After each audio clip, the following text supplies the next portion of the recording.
Friends, आज का हमारा टॉपिक क्लास 8 का टॉपिक नंबर 2 है, एक चर वाला रैखिक समीकरण। तो हम समझेंगे कि एक चर वाले रैखिक समीकरण क्या होते हैं, इनको कैसे सॉल्व किया जाता है। ठीक है, देखो टॉपिक का नेम क्या है, एक चर वाले रैखिक समीकरण।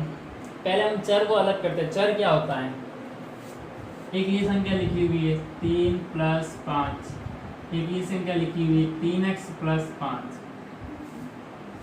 देखो इसमें जो अंक लिखे हुए वो गणितीय अंक है, तो गणितीय अंक जो होते हैं उनको बोला जाता है अचर। ये होते हैं अचर। और जो अल्फाबेट होते हैं, इंग्लिश की जो लेटर्स होते हैं वो आते हैं चर के अंदर। तो एक्स अपने यहाँ पर क्या है, चर। ये अचर होते हैं। इसमें 5 इसमें भी अचर है, 3 इसमें भी अचर है, लेकिन साथ में जो एक्स लिखा हुआ है यही होता है चर। दूसरा है समीकरण। अब समीकरण क्या होता है, देखो जैसे एक तो ये लिखा हुआ है 3 + 5, एक ये लिखा हुआ है 3x + 7, तो ये केवल बीजीय व्यंजक के अंदर गिने जाते हैं, यानी कि केवल व्यंजक है, इनको हम समीकरण नहीं कह सकते हैं, ये केवल व्यंजक है। हमें क्या चाहिए, समीकरण। देखो समीकरण का मतलब होता है किसी न किसी अंक का या चर का मान होना। मान होने का मतलब है इनके बराबर में कोई न कोई संख्या का लिखा हुआ होना, भले कुछ भी हो, भले 0 भी क्यों नहीं हो, यदि इसके बराबर में 0 लिख दिया जाए तो ये एक समीकरण बन जाएगा।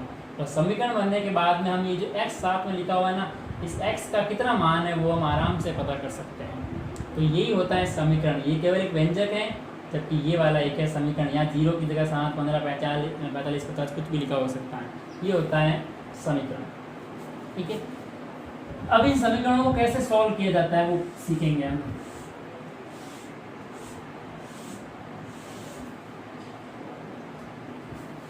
जैसे एक समीकरण लिखा हुआ है 3x + 2 = 6। देखो इन समीकरणों को सॉल्व करने का सिस्टम ये होता है कि आपके वो जो x दिया हुआ है, x, y, z, a से लगाकर z तक कोई भी लेटर दिया हुआ है, उस लेटर का मान पता करना कि उसका मतलब कितना है। यहाँ पर इसका मतलब 1 होगा, 2 होगा, 3 होगा, कितना उसका मतलब है, उसका मान है, वही होता है x का मान, चर का मान।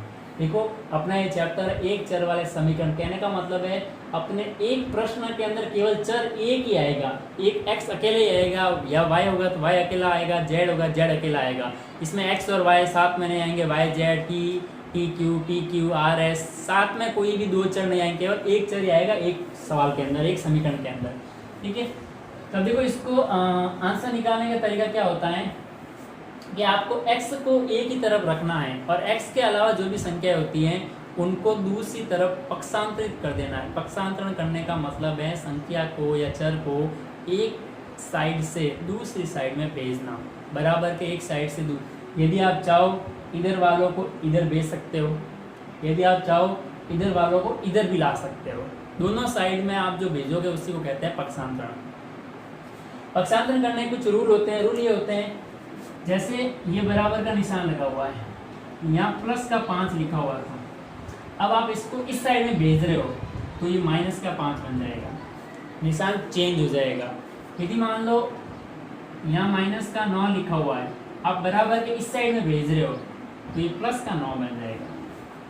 ये पक्षांतरण के रूल है। ठीक है, उसके अलावा देखो जब भी आप किसी एक संख्या को दूसरी तरफ भेजते हो हमेशा ध्यान रखना होता है कि जो पहले से वहाँ अंक लिखे हुए आपको उनको पहले लिखना है। कहने का मतलब ये है कि जैसे यही सवाल रखना। ठीक है, इस सवाल में हम 3x को पहले ऐसे ही रख रहे हैं, पहले इस अकेले वाले 2 को इधर भेज रहे हैं, तो यहाँ ऐसे नहीं कि ये 2 रख दो और फिर -6 कर दो, ये गलत होगा। 6 पहले से इधर का ही है ना, इसलिए 6 को आपको पहले ही रखना है, 2 को बाद में पीछे लिखना है। पहले आपको 6 लिखना है, अब 2 इधर आएगा तो 2 का निशान बदलेगा तो प्लस की जगह हो जाएगा माइनस।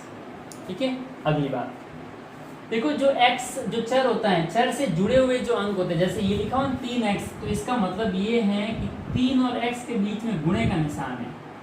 जो चर के साथ में संख्या लिखी हुई होती है वहां पर हमेशा चर और उस संख्या के बीच में गुणे का निशान होता है।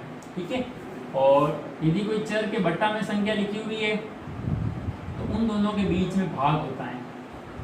x में 5 बट्टे का मतलब ही भाग होता है। कोई संख्या ऊपर लिखी हुई नीचे कुछ लिखा हुआ, जैसे मान लो 50/10 लिखा हुआ है, इसका मतलब है 50 के अंदर हमको 10 का भाग देना है, जिसका आंसर निकलेगा 5।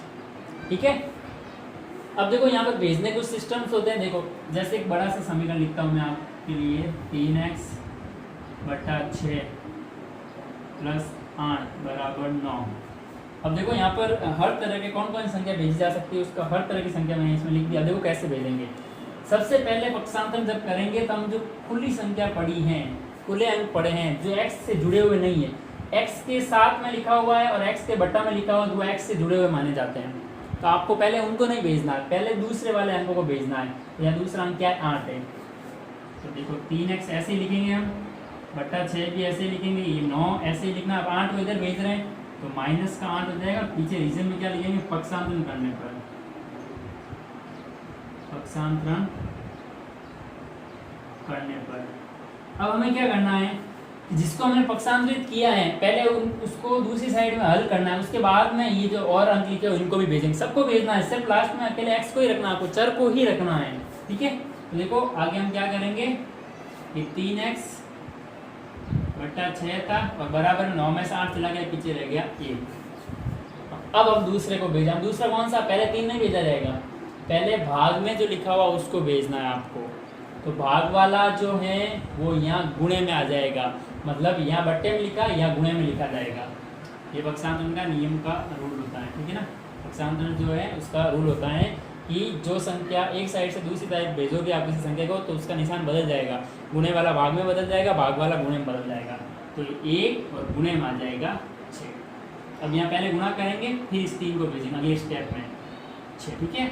अब ये 6 इसके साथ मैंने अभी आपको बताया था कि x के साथ में ऐसे कोई अंक लिखा हो तो गुणे में होता है।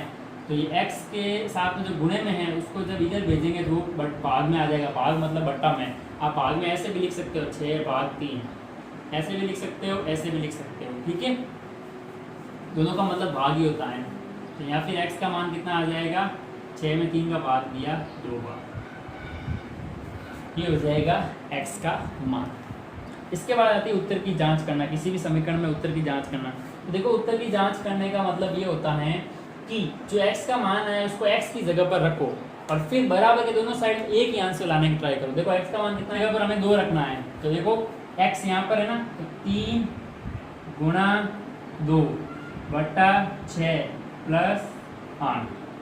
ठीक है। और बराबर में कितना है, 9। उसको आपको नहीं लिखना है, पहले एक साइड ही सॉल्व करना है। तो देखो 3 दूनी हो जाएगा 6 बट्टा 6 प्लस 8। इससे अगली लाइन में क्या हो जाएगा, 6 में 6 का भाग कितनी बार जाता है, 1 प्लस 8 और 1 कितना हो जाएगा 9। इधर भी 9 उधर भी 9। इसका मतलब हमने जो किया वो सही किया है। ठीक है। एक और तरीका होता है इसमें सॉल्व करने का, वो भी हम समझ लेते हैं। वो होता है, ये तो था पक्षांतरण करना, संख्याओं को इधर से उधर भेजना।